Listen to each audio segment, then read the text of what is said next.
ನಮಸ್ಕಾರ, ರಾಜ್ ನ್ಯೂಸ್ ಲೈನ್ಗೆ ಸುಸ್ವಾಗತ. ಇಂದಿನ ಸುದ್ದಿಗಳನ್ನು ನೋಡೋಣ.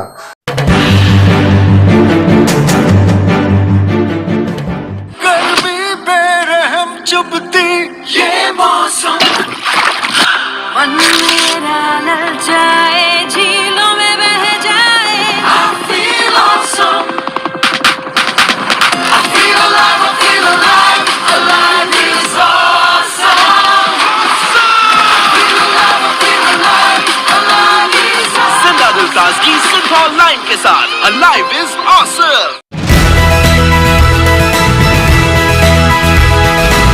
ನಾಳೆ ದಿನಾಂಕ 24ರಂದು ಸಿದ್ದರಾಮೇಶ್ವರ ಗದ್ದುಗೆಯಲ್ಲಿ ಶ್ರೀ ಸಿದ್ದರಾಮೇಶ್ವರ ಪ್ರಾಣ ಪ್ರತಿಷ್ಠಾ ಮಹೋತ್ಸವ.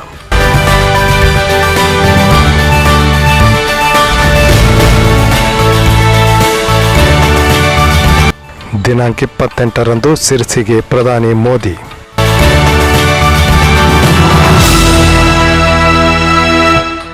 ಶ್ರೀ ಸಿದ್ದರಾಮೇಶ್ವರ ಗದ್ದುಗೆಯಲ್ಲಿ ಶ್ರೀ ಸಿದ್ದರಾಮೇಶ್ವರ ಪ್ರಾಣ ಪ್ರತಿಷ್ಠೆ ಮಹೋತ್ಸವ ಮತ್ತು ಬ್ರಹ್ಮ ಕಲಶಾಭಿಷೇಕ ಮಹೋತ್ಸವ ಹಾಗೂ ಬಸವಣ್ಣ ಮೂರ್ತಿ ಪ್ರತಿಷ್ಠಾಪನೆಯು ನಾಳೆ ದಿನಾಂಕ 24ರಂದು ಮುಂಜಾನೆ ನಡೆಯಲಿದೆ. ನಾಳೆ ಬೆಳಿಗ್ಗೆ ಬ್ರಹ್ಮ ಕಲಶಾಭಿಷೇಕ, ಮಹಾಪೂಜೆ, ಪ್ರಾರ್ಥನೆ, ಪ್ರಸಾದ ವಿತರಣೆ ಮತ್ತು ಮಧ್ಯಾಹ್ನ ಅನ್ನ ಸಂತರ್ಪಣೆ ನೆರವೇರಲಿದೆ ಎಂದು ಶ್ರೀ ಸಿದ್ದರಾಮೇಶ್ವರ ಟ್ರಸ್ಟ್ ಕಮಿಟಿ ಪದಾಧಿಕಾರಿಗಳು ಸದಸ್ಯರು ತಿಳಿಸಿದ್ದಾರೆ.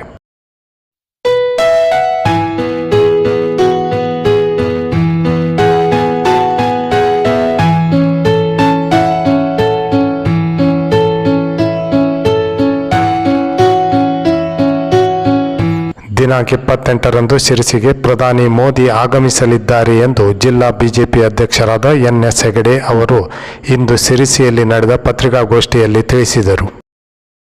ಕಾರ್ಯಕ್ರಮವನ್ನು ಉತ್ತರ ಕನ್ನಡ ಜಿಲ್ಲೆ ಕೊಟ್ಟಿದ್ದಾರೆ. 28ನೇ ತಾರೀಕು ಶಿರಸಿಯ ಮಾರಿಕಾಂಬಾ ಜಿಲ್ಲಾ ಕ್ರೀಡಾಂಗಣದಲ್ಲಿ ಈ ಕಾರ್ಯಕ್ರಮ ಆಯೋಜನೆ ಆಗಿದೆ. ಈಗಾಗಲೇ ಅದರ ಪೂರ್ವ ಸಿದ್ಧತೆಗಾಗಿ ಇವತ್ತು ನಾವು ಸಭೆಗಳನ್ನು ಸೇರಿದ್ದೇವೆ. ಸುಮಾರು 35 ವಿಭಾಗಗಳನ್ನು ಮಾಡಿ ಪ್ರತಿ ವಿಭಾಗಕ್ಕೆ ಕಾರ್ಯಕರ್ತರ ತಂಡವನ್ನು ಜೋಡಿಸಿಕೊಂಡು ಅವರ ಕೆಲಸ ಏನು ಅನ್ನುವಂಥದ್ದು ಇವತ್ತು ಮಾಹಿತಿಯನ್ನು ಕೊಟ್ಟಿದ್ದಾರೆ. ಅದರ ಜೊತೆಯಲ್ಲಿ ನಮ್ಮ ಚುನಾವಣೆಯ ಕೋರ್ ಕಮಿಟಿ ಹಾಗೂ ನಮ್ಮ ಚುನಾವಣೆಗೆ ಸಂಬಂಧಪಟ್ಟಂಥ ಬೇರೆ ಬೇರೆ ವಿಧಾನಸಭಾ ಕ್ಷೇತ್ರಗಳ ಪ್ರಮುಖರನ್ನು ಜೋಡಿಸಿಕೊಂಡು, ಮಂಡಲ ಅಧ್ಯಕ್ಷರು, ಪ್ರಧಾನ ಕಾರ್ಯದರ್ಶಿಗಳನ್ನು ಜೋಡಿಸಿಕೊಂಡು ಜನರನ್ನು ಹೇಗೆ ಮೊಬಿಲೈಸೇಷನ್ ಮಾಡಬೇಕು, ನಾವು ಎಷ್ಟು ಸಂಖ್ಯೆಯಲ್ಲಿ ಬರಬೇಕು, ಅದಕ್ಕೆ ವ್ಯವಸ್ಥಿತರ ಕುರಿತು ನಾವು ಚರ್ಚೆ ಮಾಡಿ ಸುಮಾರು 1 ಲಕ್ಷಕ್ಕೂ ಹೆಚ್ಚು ಕಾರ್ಯಕರ್ತರನ್ನು, ಸಾರ್ವಜನಿಕರನ್ನು, ಮತದಾರರನ್ನು ಜೋಡಿಸುವಂಥ ಕೆಲಸವನ್ನು ನಾವು ಇವತ್ತು ಮಾಡಿದ್ದೇವೆ. ನಮ್ಮ ನಿರೀಕ್ಷೆ ಇದೆ ಸುಮಾರು 1 ಲಕ್ಷಕ್ಕೂ ಅಧಿಕ ಸಂಖ್ಯೆಗಳಲ್ಲಿ ಆ ಕಾರ್ಯಕ್ರಮದಲ್ಲಿ ಭಾಗವಹಿಸ್ತಾರೆ ಅನ್ನುವಂಥ ವಿಶ್ವಾಸ ನಮಗಿದೆ. ಕಾರ್ಯಕರ್ತರು ಉತ್ಸುಕರಾಗಿದ್ದಾರೆ. ನಿನ್ನೆಯಿಂದ ನಮ್ಮ 1420 ಬೂತ್ಗಳಲ್ಲಿ ಹಾಗೂ ಕಿತ್ತೂರು ಖಾನಾಪುರದ 800 ಚಿಲ್ಲರೆ ಬೂತ್ಗಳಲ್ಲಿ ಸುಮಾರು 2000 ಹತ್ತಿರ ಬೂತ್ಗಳಲ್ಲಿ ಪ್ರತಿ ಬೂತ್ ಮಟ್ಟಗಳಲ್ಲಿ ನಮ್ಮ ಕಾರ್ಯಕರ್ತರು ಅವರ ತಂಡಗಳನ್ನು ಒಳಗೊಂಡು ದೇವಸ್ಥಾನಗಳಲ್ಲಿ ಪೂಜೆಯನ್ನು ಸಲ್ಲಿಸಿ ನಿನ್ನೆಯಿಂದ ಮನಮನೆ ಸಂಪರ್ಕವನ್ನು ಪ್ರಾರಂಭ ಮಾಡಿದ್ದಾರೆ. 5, 10, 15, 20 ಜನ ತಂಡವಾಗಿ ಇವತ್ತು ಮನಮನೆ ಸಂಪರ್ಕಕ್ಕೆ ಪ್ರಾರಂಭ ಮಾಡಿದ್ದಾರೆ. ಈ ಮೊದಲನೇ ಹಂತದಲ್ಲಿ ಅಭ್ಯರ್ಥಿಯ ಮನವಿ ಪತ್ರ ಮತ್ತು ಅದರ ಜೊತೆಯಲ್ಲಿ ನಮ್ಮ ಕೇಂದ್ರ ಸರ್ಕಾರದ ಸಾಧನೆಯ ಕರಪತ್ರವನ್ನು ಇಟ್ಟುಕೊಂಡು ಪ್ರಚಾರವನ್ನು ಪ್ರಾರಂಭ ಮಾಡಿದ್ದಾರೆ.